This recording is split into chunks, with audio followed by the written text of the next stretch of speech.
आणि त्याच्यानंतर सगळ्यात महत्वाची गोष्ट आम्ही त्यांना विचारलं की इकडे अपघात झाला प्रकल्पस्थळी तर त्याच्यासाठी जो तो जिल्हाधिकाऱ्यांकडे असतो, पण गावागावांमध्ये प्रकल्प आहेत का? एवढे सगळे जे लोक राहतात तिकडे तर त्यांना तुम्ही प्रकल्पात अपघात झाला तर तुम्ही त्यांना कशा हलवणार? ही काही माहिती स्थानिक पातळीवर राहावी. त्यामुळे आम्ही सांगितलं की अणुऊर्जा ही सुरक्षित नाही, तुम्ही सुरू करा, तुम्ही सुरू करून दाखवा तर आम्ही म्हणू. आणि त्याच्यामुळे त्याला सुनामी आली तरी काही धोका होणार नाही. काकोडकर एक खोटं सांगत होते, दिशाभूल करत होते.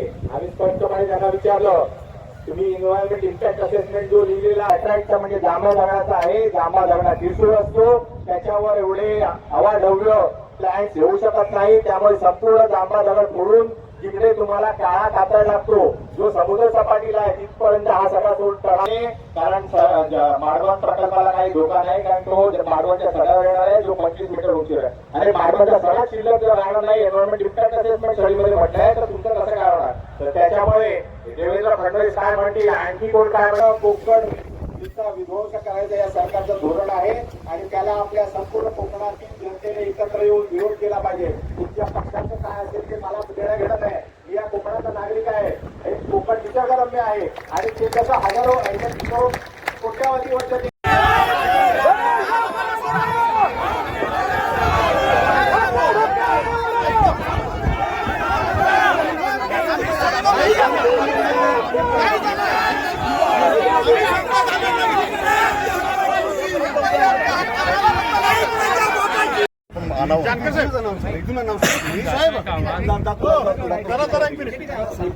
साहेब